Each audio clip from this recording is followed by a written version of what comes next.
Jadi ketika kita terus-menerus berpikir tentang diri kita sendiri, ya disitulah kemudian ego sedikit-sedikit naik, gitu kan ya.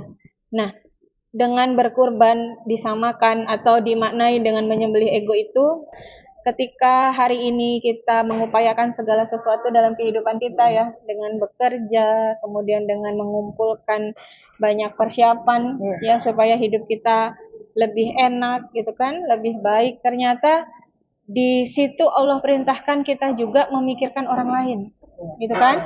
Memikirkan hidup orang lain, nggak cuma mikirin diri kita sendiri. Dengan cara apa? Berkurban.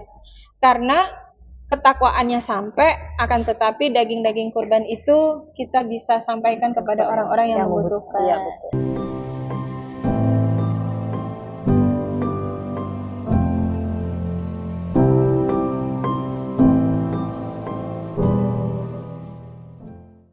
Assalamualaikum warahmatullahi wabarakatuh. Waalaikumsalam warahmatullahi wabarakatuh.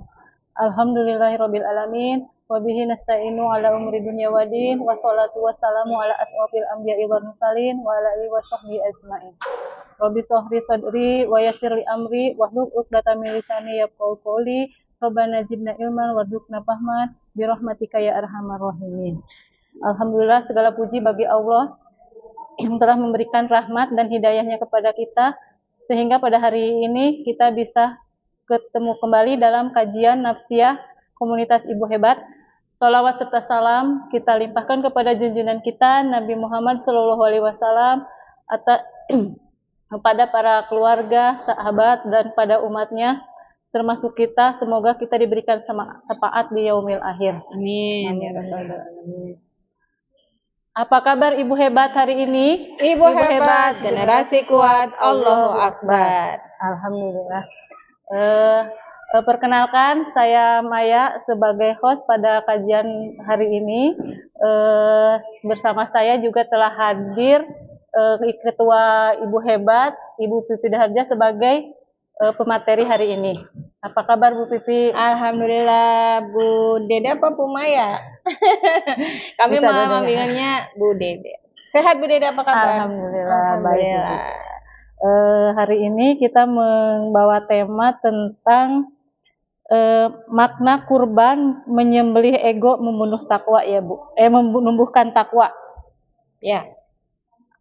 Alhamdulillah ya Pupi, kita selama 2 pekan ya, kurang lebih 2 pekan itu udah melaksanakan Idul Adha. Ya, sudah 2 pekan yang lalu ya. Ya, 2 pekan yang lalu, di mana Idul Adha itu kita di umat Muslim itu diperintahkan untuk melaksanakan sholat Id, menggemakan takbir, terus memotong hewan kurban ya. Betul. Tapi di sini berkurban dalam Islam itu tidak hanya untuk menyembelih hewan kurban aja ya Bu, tapi mempunyai beberapa makna yang luas. Betul. Penyerahan kurban tersebut itu juga bisa berupa hewan seperti sapi, unta, kambing, domba itu. Terus kurban itu yaitu bukan hanya sekedar penyembelihan ya Bu. Jadi mengorbankan juga pada diri sendiri, yaitu ya benar bentuk ketaatan. Bentuk ketaatan. Betul sekali. Seperti yang pernah dicontohkan Nabi kita ya, teladan kita itu Nabi Ibrahim, di mana beliau itu telah berkorban istrinya itu ya, meninggalkan istrinya dan anaknya di padang pasir yang kering dan tandus. Terus pengorbanannya lagi yang lebih besar lagi yaitu ketika Allah Subhanahu wa taala itu memerintahkan beliau untuk menyembelih anak tercintanya yaitu Nabi Ismail. Dan Nabi Ibrahim sama Nabi Ismail itu mereka menerima gitu dengan ikhlas ya, tuh, tanpa ada kebimbangan dengan perintah Allah itu Bu. Betul sekali. Nah, melihat dari sini ya Bu, berkurban itu berarti tidak hanya cuman menyembelih hewan, tulis hewannya apa, beratnya berapa gitu, nggak sampai di situ ya Bu. Iya, betul sekali. Dan jumlahnya berapa yang dikurbankan itu. Terus jadi bagaimana tuh menurut Bu Pipi gitu tentang fakta itu? Ya, tentang fakta bahwa Bismillahirrahmanirrahim. Assalamualaikum warahmatullahi wabarakatuh. Waalaikumsalam warahmatullahi wabarakatuh. Ya, jadi terkait fakta bahwa hari ini orang itu berlomba-lomba untuk bisa berkorban ya. Iya. Ini sebuah fenomena yang baik sebetulnya ya. Dan juga berlomba-lomba untuk menyembelih kurban yang terbaik. Iya. Yang tadi Bu Maya sampaikan ya. Beratnya gitu ya. Bisa yang lebih besar ya. Kemudian lebih gemuk Iya. gitu kan ya. Nah, Jumlahnya sebenarnya ini juga adalah gitu, suatu Bu. hal yang perlu juga kita apresiasi gitu ya, perlu juga kita syukuri sebagai sebuah fakta yang baik gitu. Iya. Tapi di sisi lain yang tadi Bu Maya sampaikan bahwa kurban itu tidak berhenti pada hewan kurbannya, gitu kan? Tidak berhenti pada apa yang kita korbankan, kita sembelih gitu ya. Iya. Tapi kemudian perintah untuk berkorban ini punya dimensi lain, gitu ya, punya pelajaran atau pesan yang ingin Allah sampaikan kepada kita semua. Seperti Allah sampaikan di Quran surat As-Saffat ayat 102, ya, ketika perintah menyembelih Ismail itu datang kepada ayahandanya yaitu Nabi Ibrahim alaihissalam ya. Maka ketika anak itu sampai pada umur sanggup berusaha bersama-sama Ibrahim, Ibrahim berkata, "Hai anakku, sesungguhnya aku melihat dalam mimpi bahwa aku menyembelihmu. Maka pikirkanlah apa pendapatmu." Kemudian ada jawaban, "Wahai ayahku, kerjakanlah apa yang diperintahkan Allah kepadamu. Insya Allah kamu akan mendapatiku termasuk orang-orang yang sabar." Nah itu pesannya gitu ya. Kesabaran, kemudian kesabaran untuk kemudian menerima perintah Allah dan menjalankannya. Meskipun kemudian harus mengorbankan sesuatu yang apa ya istilahnya, yang mungkin kita tidak terbayangkan. Ya, bagaimana kemudian kita diperintah untuk menyembelih anak kandung kita kan, gitu. Kalau kita mungkin bisa berpikir dulu ya. Ya, betul. Nah, jadi ketika ada turun perintah kita untuk menyembelih hewan kurban, sebenarnya ada pesan ya. Ada pesan bahwa kita sabar menerima perintah tersebut, kemudian berupaya dengan keras mempersembahkan yang terbaik, begitu kan ya? Nah, jadi sebenarnya menyiapkan kurban terbaik itu penting, tapi membaca pesan apa yang ada di balik perintah ini itu juga lebih penting. Begitu itu pendapat saya. Iya. Berarti kan itu mempersiapkan kurban yang terbaik juga penting. Betul dan memaknainya juga. Nah, bawah itu juga penting ya. Betul, memaknainya ya. Terus ini Bu, berkurban itu kan bukan hanya semata hewan, tadi udah dibahas juga ya. Betul. Jadi bagaimana itu Bu? Kalau sekarang mungkin ya itu tadi yang kayak beratnya itu gitu. Iya betul. Melakukan sebuah pengorbanan tentu berat ya. Iya, nggak gampang gitu. Tentu harus ada niat yang kuat gitu kan. Nah, tetapi dengan adanya perintah berkurban itu sebenarnya ada beberapa hikmah yang kemudian bisa terbaca. Ya, bahwa tadi Bu Maya bilang kurban itu berat ya gitu. Kenapa? Ya karena Nabi Ibrahim pun mengalami situasi tersebut. Ya, bahkan perintah pertama bukan menyembelih domba ya. Perintah pertama adalah menyembelih anaknya gitu. Meskipun pada akhirnya digantikan oleh domba ya sebagai balasan dari Allah atas ketaatan Nabi Ibrahim alaihissalam. Nah, bagi kita apakah berat juga? Ya mungkin berat, meskipun bukan anak yang disembelih ya. Nah, beratnya itu sebenarnya Allah katakan juga gitu ya di Quran surat As-Saffat ayat 106. Ya, lanjutan yang dari tadi. Sesungguhnya ini benar-benar sebuah ujian yang nyata. Bagaimana kemudian ketika kita punya harta gitu ya, bahkan nggak banyak misalnya, tetapi karena ada perintah ini kita berupaya keras gitu ya untuk memenuhi perintah ini gitu. Ya. Jadi yang pertama adalah sebuah pelajaran tentang bagaimana meneladani ketaatan Nabi Ibrahim alaihissalam dan Ismail alaihissalam. Yang kedua adalah perintah kurban ini itu untuk meningkatkan ketakwaan. Ya. Kenapa? Karena sebetulnya ada dalil dari Quran surat Al-Hajj ya ayat 37 yang mengatakan daging-daging unta dan darahnya itu sekali-kali tidak dapat mencapai keridhaan Allah. Jadi bukan dagingnya gitu ya. Bukan dombanya, ya bukan sapinya, tetapi ketakwaan dari kamulah yang dapat mencapai. Jadi sebetulnya apa sih yang sampai kepada Allah dari korban kita itu bukan dagingnya ya, iya. tetapi ketakwaan kita. Apa sih ketakwaan itu? Ketakwaan itu adalah taat menjalankan perintah Allah dan menjauhi larangan Allah. Nah, ketika Allah memerintahkan kita untuk menyembelih kurban, kemudian kita berupaya keras untuk supaya itu bisa kita kerjakan, maka sebenarnya yang sampai kepada Allah adalah itu tadi, ketakwaan kita, taat kita kepada perintah Allah tadi. Nah, mungkin itu sebagian ya. Jadi gitu. Kan itu yang sampai itu bukan dagingnya ya. Betul. Kepada Allah itu, tapi yang sampai itu ketaatan kita. Betul mengikuti sekali. Untuk ajaran dari Nabi Ibrahim itu. Alaihissalam. Ya betul. Terus ini dulu, sebenarnya apa makna berkurban dan menyembelih ego itu, Bu? Maknanya itu, makna dari berkurban dan menyembelih ego itu maknanya itu sebenarnya apa? Betul. Ego itu kan satu yang namanya ego itu adalah sebuah rasa gitu ya di dalam diri manusia untuk mementingkan dirinya sendiri. Ya, itu ego. Jadi ketika kita terus-menerus berpikir tentang diri kita sendiri, ya disitulah kemudian ego sedikit-sedikit naik gitu kan ya.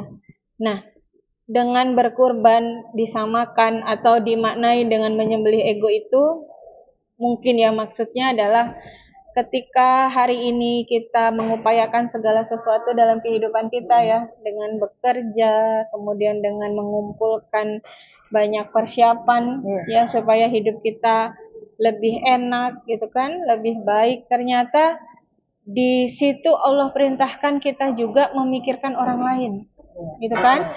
Memikirkan hidup orang lain, nggak cuman mikirin diri kita sendiri. Dengan cara apa? Berkurban. Karena ketakwaannya sampai, akan tetapi daging-daging kurban itu kita bisa sampaikan kepada orang-orang yang membutuhkan. Ya, artinya apa?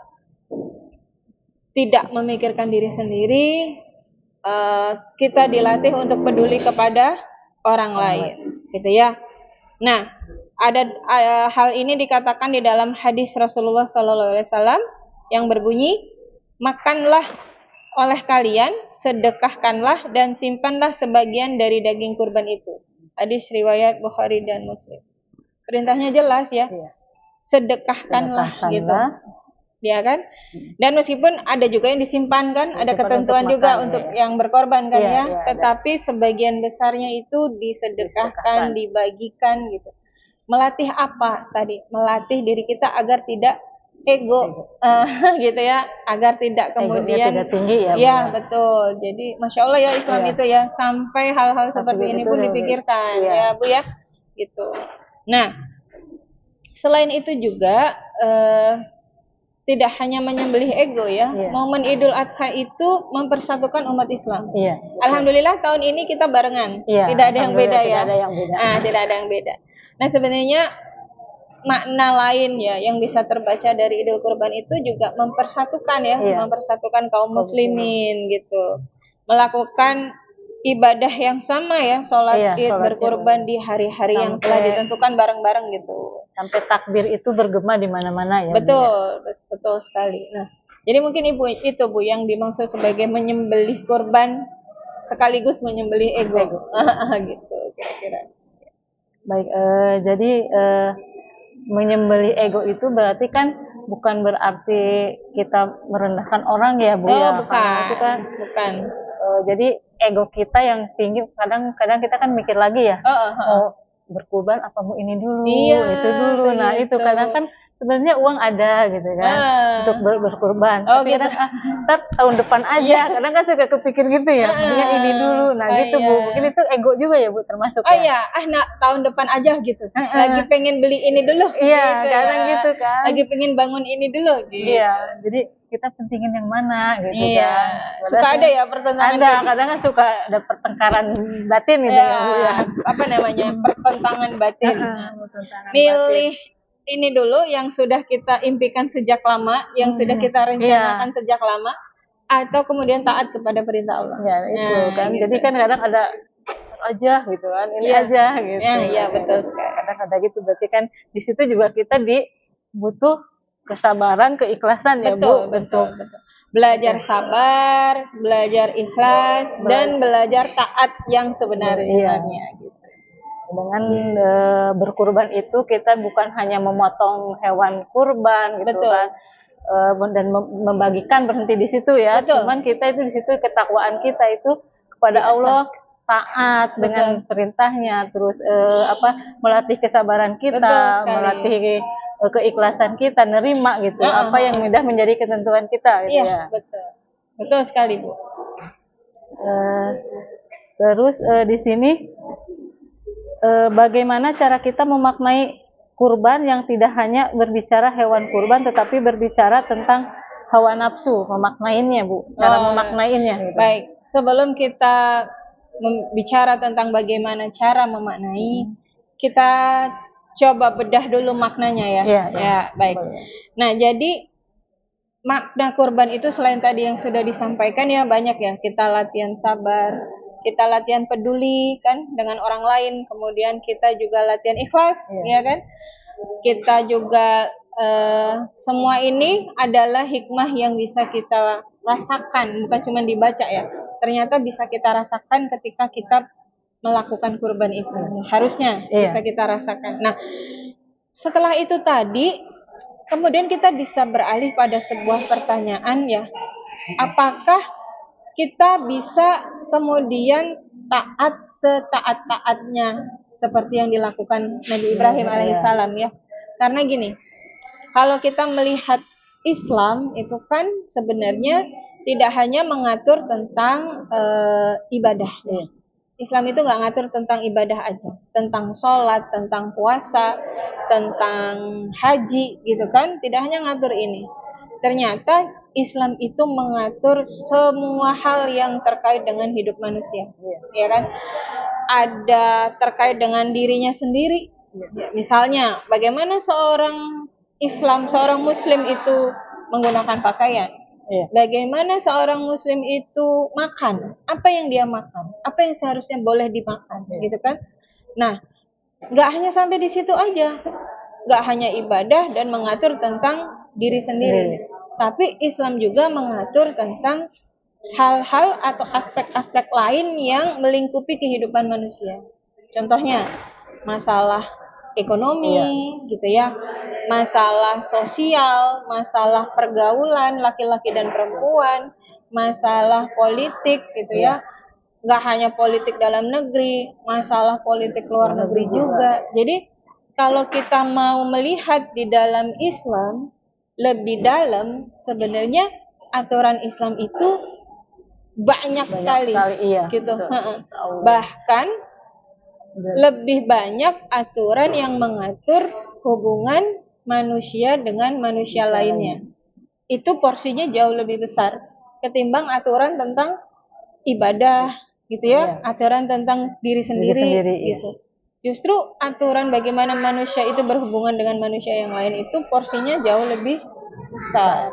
Nah, ketika kita menilik dari aktivitas kita dalam Idul Adha ya, berkorban, harusnya kita juga ini kita sudah taat nih, tapi apakah kemudian sudah totalitas gitu? Apakah ketaatan kita itu sudah seluruhnya gitu ya? Seperti yang kemudian Allah perintahkan gitu. Yang Allah perintahkan ada di Quran surat Al-Baqarah ayat 208 ya. Meminta kita, wahai orang yang beriman, masuklah Islam secara menyeluruh ya, secara kafah itu. Nah, yang dimaksud dengan menyeluruh apa? Ya tadi, seluruh aturan Islam dari persoalan ibadah sampai kepada persoalan hubungan manusia satu dengan yang lainnya. Nah, itu pelajaran pertama. Ketaatan kita apakah seperti Nabi Ibrahim gitu ya, ketaatan yang sempurna, ketaatan yang paripurna gitu kan? Karena ya tadi Nabi Ibrahim itu ketika disuruh menyembelih putranya tuh nggak bertanya kenapa harus anak saya gitu, kenapa nggak diganti binatang aja, enggak. Bahkan Nabi Ibrahim tuh langsung nanya kepada Nabi Ismail ya alaihissalam, gimana nih saya disuruh menyembelih kamu gitu. Ketaatan yang levelnya itu nggak main-main gitu kan ya, menyembelih anak loh. Nah, sekarang kan kita nggak disuruh menyembelih anak, tapi kita bisa dong bertanya pada diri kita sendiri, kita taatnya sampai mana, gitu ya. Taat kita tuh sampai mana, gitu ya, terhadap apa? Terhadap aturan-aturan Allah. Ya, kalau kita mau meneladani Nabi Ibrahim ya, gitu. Nah, yang kedua adalah ketika kita berkorban, makna apa sih yang harus kemudian kita cari? Kita cari melalui pertanyaan, apakah kurban saya ini itu karena Allah atau bukan? Jadi persoalan apa sih, Bu? Niat ya. Niat, iya. Soalnya itu. Karena niat itu nggak ada yang tahu kecuali diri kita sendiri dan Allah. Nah, bagi seorang Muslim niat ini sangat penting. Bahkan para ulama salaf itu mengatakan bahwa niat itu posisinya adalah sepertiga dari keimanan. Ya kan? Iya. Kenapa sepertiga? Karena ada 3 hal dalam keimanan itu. Niat, ucapan, dan perilaku. Ya kan? Iya. Berarti kalau ada 3, niat ini posisinya adalah di sepertiga. Ya, ketika kita melihat bagaimana kemudian Nabi Ibrahim itu berkomunikasi dengan putranya Ismail, di situ terlihat bahwa memang keduanya bersedia untuk kemudian menjalankan apa yang Allah perintahkan itu atas dasar apa? Ya atas dasar niat ingin mendapatkan ridho dari Allah. Ya kan? Iya, nah, niat kita apa nih sekarang? Mencari hewan kurban terbaik yang dia memenuhi syarat-syarat hewan kurban, kemudian terbaik gitu ya dari segala sisi gitu kan. Apa niatnya hari ini? Apalagi zaman media sosial ya, bahwa ketika itu diposting, itu kan pasti akan mendapatkan banyak respon. Nah, apakah pengen respon orang banyak atau betul, karena Allah gitu kan? Nah, respon-respon itulah yang seharusnya membawa kita terus bertanya pada diri kita ya, niat kita tuh berkurban apa ya, gitu kan. Nah, jadi biar apa? Ya biar nggak sayang juga ya, sudah keluar uang banyak-banyak ternyata nggak sampai juga. Iya, gitu. Sudah meminggirkan kepentingan yang lain dulu misalnya gitu. Nah, sayang kalau kemudian niat yang kita kita azamkan di dalam hati itu bukan karena Allah gitu ya. Kan sayang sekali. Iya. Jadi niat dan yang tadi tuh, apakah aku sudah taat ya, kemudian sebenar-benar taat. Yang kedua adalah niat. Nah, yang ketiga adalah niat ini akan selalu terkait dengan ikhlas ya. Dan ikhlas itu nggak bisa ada orang tahu sih kecuali diri kita sendiri. Nah, seperti ada di dalam Quran surat Al-An'am ayat 162 yang Allah berfirman, katakanlah sesungguhnya sholatku, ibadahku, hidup dan matiku hanya untuk Allah Tuhan semesta alam. Nah, ini terkait dengan niat juga ya Bu ya.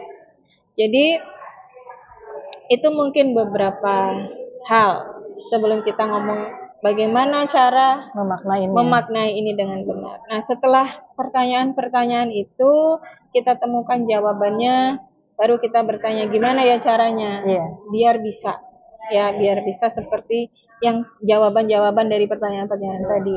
Yang pertama adalah kita benar-benar meneladani Nabi Ibrahim alaihissalam. Yang kedua, apakah niat kita karena Allah gitu ya. Apakah kita terus sudah meluruskan niat ya Bu? Betul, terus meluruskan niat gitu ya. Apakah kemudian aku ikhlas berbagi dengan ini gitu kan. Karena tidak dimungkiri juga ya, ada juga beberapa yang request gitu kan ketika dia berkorban. Ya menemui juga ya Bu. Gitu ya, ada request khusus gitu kan. Nah, yang keempat adalah apakah aku siap untuk diuji sama Allah. Karena apa? Selama manusia hidup pasti ada ujian. Diuji gitu. Tidak ada manusia hidup tidak diuji. Nah, jadi ketika kita sudah merefleksi, mencoba bertanya dan menemukan jawaban, sekarang gimana caranya? Caranya adalah yang pertama adalah tentu cari ilmunya. Ya kan? Karena apa? Jawaban dari pertanyaan-pertanyaan tadi itu hanya bisa dijawab dengan ilmu. Betul. Ya. Carilah ilmu ya tentang bagaimana niat ya. Tentang Islam ya, Islam itu seperti apa gitu ya, Islam yang menyeluruh atau kafah itu seperti apa ya, cari ilmunya dulu. Kalau enggak ya Ya pertanyaan-pertanyaan tadi nggak akan bisa Nggak bisa dijawab terjawab, dengan benar, iya. gitu ya. Bisa dijawab tapi mungkin Ya, nggak sesuai. ya tidak sesuai dengan apa yang Islam perintahkan, ajarkan. Gitu. Nah, yang kedua selain cari ilmu, yang kedua adalah muhasabah, ya gitu. Karena zaman sekarang tuh sering-sering muhasabah itu rasanya penting. Iya. Kenapa? Karena dunia kita hari ini tidak hanya dunia nyata, ya. Kita juga dipengaruhi oleh dunia maya. Dunia saya dong. Iya. Jadi hari ini kita mendapat dua asupan, ya. Asupan dari dunia nyata dan asupan juga dari dunia maya. Nah, asupan-asupan ini itu banyak sekali jenisnya, ya. Nah, kita perlu bermuhasabah karena apa? Karena dengan bermuhasabah, dengan introspeksi, kita bisa menyaring apa yang sesuai dengan Islam ajarkan dan apa yang tidak sesuai. Masya Allah Bu, kalau lihat media sosial hari ini ya, banyak kemudian quote-quote, validasi-validasi. Kalau yang nggak kita resapi terlebih dahulu, kadang kita kebawa gitu ya Bu, betul dengan sekali. quote-quote itu tuh. Seolah-olah tuh benar. Benar, tapi setelah kita iniin lagi. Iya, tapi ada setelah salahnya. kita iris dengan Iya. pisau Islam, loh kok ternyata enggak ya? Jauh banget, Iya, gitu. ternyata jauh banget gitu. Nah, jadi memang introspeksi itu perlu berkali-kali. Ya, jangan ngerasa bahwa udah benar. Nah, Iya, ini pintu yang sangat berbahaya ketika kita sudah merasa bahwa udah benar deh kayaknya, Iya. gitu kan. Nah, jadi yang pertama adalah cari ilmu, yang kedua adalah muhasabah atau introspeksi, yang ketiga adalah dipraktekkan, ya kan, atau melakukan, ya. Satu mencari ilmu, dua muhasabah, yang ketiga adalah mempraktekkan atau melakukan. Ya, setelah muhasabah, kemudian kita tahu yang benar sesuai dengan Islam tuh kayak gini ternyata. Iya. Nah, silakan dipraktekkan, gitu kan? Karena ilmu tanpa dipraktekkan ya nggak akan jadi apa-apa, gitu kan? Ngendap doang. Betul, betul. Doang. Jadi ibarat kayak kita mau jadi chef tapi cuma ngumpulin resep, ya. Nggak bakal jadi nggak akan jadi sesuatu. Jadi setelah muhasabah, setelah introspeksi, maka mempraktekkan. Dan yang keempat, yang terakhir adalah menularkan. Ya.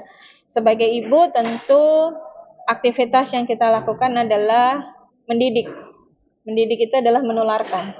Menularkan rasa, menularkan karakter, menularkan ilmu, gitu kan? Menularkan kebaikan, gitu kan. Nah, jadi mencari ilmu, muhasabah, kemudian mempraktekkan, dan yang terakhir adalah menularkan. 4M, bukan 3M, ya, 4M. Nah, jadi mungkin itu Bu Maya yang kemudian kita bisa ambil banyak pelajaran ya dari Nabi Ibrahim alaihissalam bersama putranya Ismail alaihissalam terkait Idul Adha. Gitu ya. Baik Bu. Jadi ya itu cara memaknainya itu ya Bu ya. Iya, betul. Dengan 4M. Betul sekali. Mencari ilmunya, muhasabah, mempraktekkan, dan menularkan. Betul sekali. Baik Bu Pipi, kayak pertanyaannya udah habis Bu Pipi. Cuman 4 ya. Jadi gimana nih? Apa ada kesimpulan aja dulu ya Bu ya? Iya, boleh. Mungkin tadi ya itu dari berkurban itu ya. Iya, betul. Yaitu memaknai ketaatan ya kepada Allah atas perintah-perintahnya dengan ikhlas, betul kan? Dengan pengorbanan yang seperti telah dicontohkan sama Nabi kita, Nabi Ibrahim alaihissalam dan Nabi Ismail alaihissalam ya. Iya, betul. Jadi gini Bu, setiap perintah Allah itu pasti mengandung pesan cinta dari Allah. Itu nggak mungkin enggak sih, gitu. Tidak ada sebuah tujuan yang kemudian itu membuat manusia sengsara, itu enggak ada. Gitu. Kenapa? Seyakin itu karena Allah aja menyebut dirinya tuh Ar-Rahman Ar-Rahim. Iya kan? Tidak mungkin zat yang menyebut dirinya Ar-Rahman Ar-Rahim itu melukai, itu nggak mungkin banget. Jadi syariat yang Allah turunkan, baik itu terkait dengan ibadah, baik itu terkait dengan diri sendiri, baik itu terkait dengan hubungan kita dengan orang lain, itu semua dipastikan ya tujuannya adalah untuk kebaikan manusia sendiri. Gitu. Nah, jadi kisah tentang Nabi Ibrahim alaihissalam yang diperintahkan untuk menyembelih putranya Ismail alaihissalam itu tidak, apa istilahnya ya, tidak bisa dimaknai sebagai sesuatu yang membuat manusia itu bakalan sengsara gitu. Iya. Enggak. Justru ternyata setelah dibedah tuh banyak sekali hikmah-hikmah baik gitu kan, yang ketika dipraktekkan oleh manusia maka manusia itu juga akan menjadi baik. Nah mungkin itu saja ya closingnya gitu. Yakinlah bahwa semua yang Allah perintahkan adalah untuk kebaikan. Baik Bu Pipi, terima kasih ya. Di sini ya kita tadi udah ketaatan kepada Allah, terus berbuat sesuatu juga harus karena Allah ya. Betul. Dengan caranya itu berarti ya tadi yaitu dengan 4M, dengan mencari ilmu, muhasabah, mempraktekkan dan menularkan Betul. kepada Siapapun gitu ya, termasuk iya. anak kita, Anak kita, keluarga kita, betul. lingkungan di sekitar Iya. kita, dan yang lebih luas lagi ya betul Bu. sekali. Semoga ini bermanfaat ya Bu. Alhamdulillah materinya sudah selesai. Terima kasih Bu Pipi ya, jazakillah khair atas ilmunya hari ini. Terima kasih juga kepada ibu-ibu yang telah menyimak. Jadi jangan lupa juga kepada ibu-ibu semua like, subscribe biar dapat notifikasinya. Iya, betul sekali. Terus kalau merasa ilmu ini bermanfaat, boleh di-share kemanapun, dan semoga ilmunya bermanfaat buat kita semua. Amin, ya Rabbal dan menjadi ladang pahala buat kita semua. Amin ya Rabbal Alamin. Sekali lagi saya ucapkan terima kasih kepada Ibu Pipi. Sama-sama, dan kepada Bu. ibu-ibu dan semuanya. Wassalamualaikum warahmatullahi wabarakatuh. Waalaikumsalam warahmatullahi wabarakatuh.